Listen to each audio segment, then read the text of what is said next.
We just started getting into playing punk rock, if you will, just because we just identified with it and we liked it. It wasn't about having a mohawk, or it wasn't about having spiked belts or whatever. It's just about being an individual and you know, just being yourself. And so we just stuck by that. I mean, there was no proof that you could become famous off of doing it or being huge. We just kept doing what we did, because we enjoyed it and we liked what it represented, and we wanted to be a part of that. I am not going to become a mud hippie. I don't care what you say. I don't care what you do.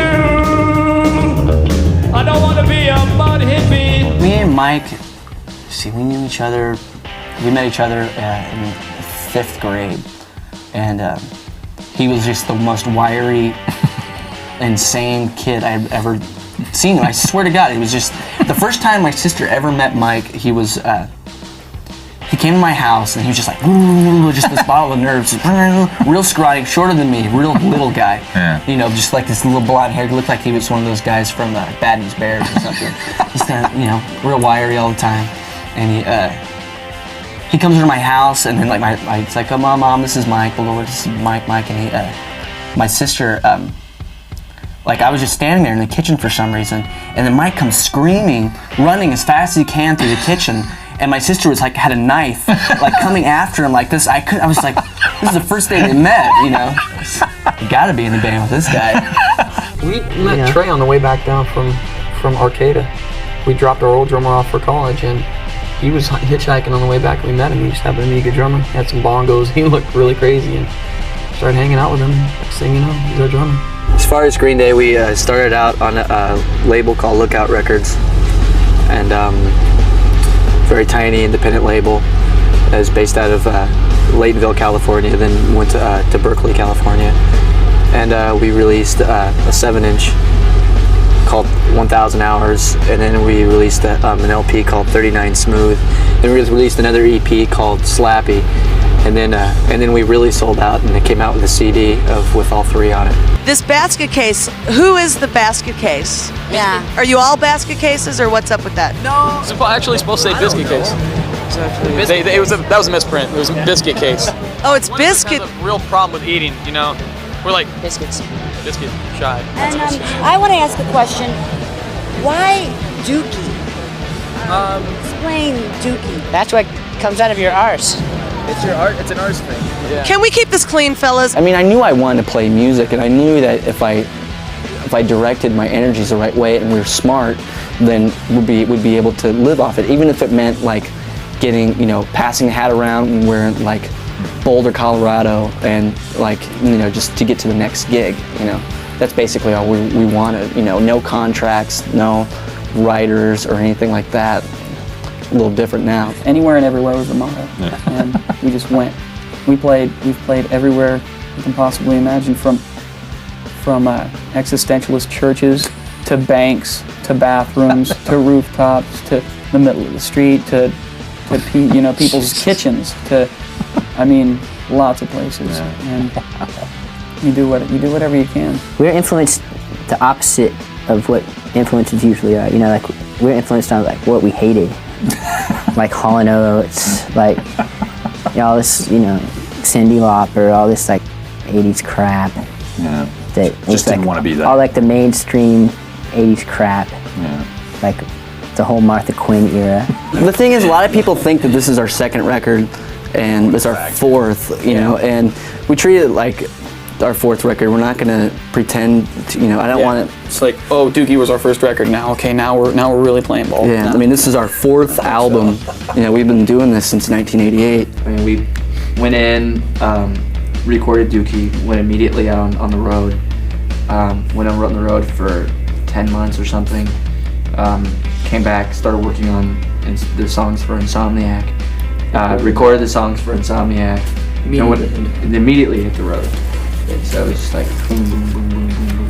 The last one, there's, you know, it was you know, it's a really aggressive record, but it was also, we were at a really like vulnerable time in our lives because, you know, everything that happened with Dookie, and we just sort of wanted to kind of stop that record in a way, you know, by putting out something else, you know, really fast. I mean, that's not how the record was written or why it was written at all, you know, but it was like somewhere in the back of our minds, it was like, let's just get something out, and so we can, you know, go on, and you know, and it really, I mean, the thing that the last record allowed us to do was it was like a foundation for us to where after that we could go anywhere we want. I remember when I first talked to you guys when you were mixing the record, and Good Riddance was a song that meant a lot to you then, as I'm sure it still does. Is it gratifying that people seem to have gotten into that song in particular?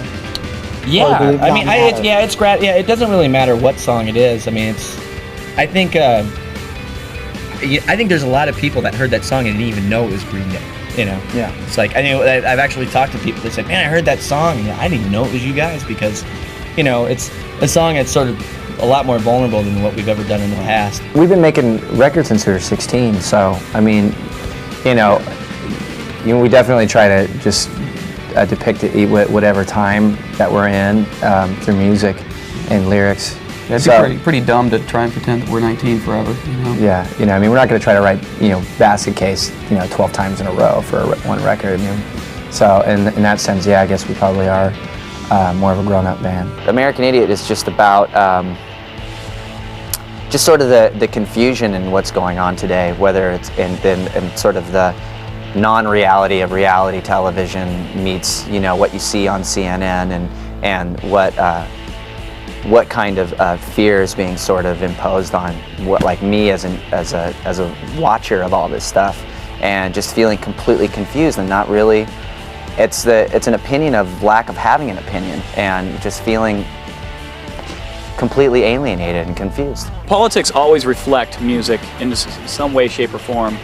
You know, whether it was in the 60s or now, or, you know, whatever you have. One thing besides the politics that's on this record is to find that, like, human relationships between, you know, friends and loved ones, family. What is really going on in the video for Waking Up in September is that sense of loss of, you know, in a relationship where people are being torn apart. And the song is about my father passing away when I was 10 years old. And it was the first time I've ever written about something like that. So I think that's the main thing that ties the song in to the video, you know, is that there's that sense of loss and from natural or unnatural causes. We kind of had this idea of, you know, of putting out, you know, record after record. We want to kind of do it. It's like, you know, the old days, like the Beatles did it, or just trying to be prolific as much as possible. And you know, for us, it was just, you know, I think it was. I mean, I wouldn't say it was a mistake, but I think at this point in our career, if we were supposed to do something like that, I think I wouldn't want to put out something half-baked, you know. You can't predict success if you have no idea.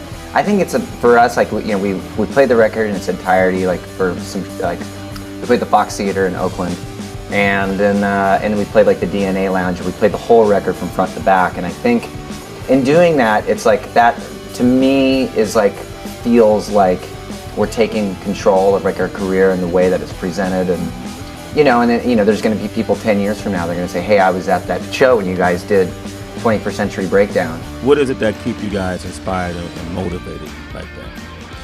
You know, I think it's just mixing things up for us all the time, and always kind of taking risks and going into the unknown a little bit. And I don't know, I mean, you know, we've had a lot of happy accidents. The fact that we're, you know, that our record is becoming a musical, I mean, that's just, I mean, that's such a rare thing for any band to have, you know. But it's, you know, I think that by design the record was sort of meant to be like that. I don't think there's ever been a bigger high as far, you know, in the 21 years that we've been a band together. And it's, you know, so, you know, you make this crazy record that's it's political and it's a rock opera, and it's brought to, you know, it's flesh and blood, you know, people actually acting it out on stage. Well, for us, it was always this kind of a slow evolution through time, and you know, so after our first records on Lookout, and then from Dookie, then all the way through to 21st Century Breakdown, it was just, you know, taking the right kind of risks, but not trying to do something that's where you're pushing too hard to try to evolve into something that you're not. If you don't want us, don't take us. I don't give a damn. You know, it's like we're gonna stick to who we are, what we believe in. And I think that we're gonna, you know, we jumped on this ship a long time ago, and damn it, we're gonna go down with it.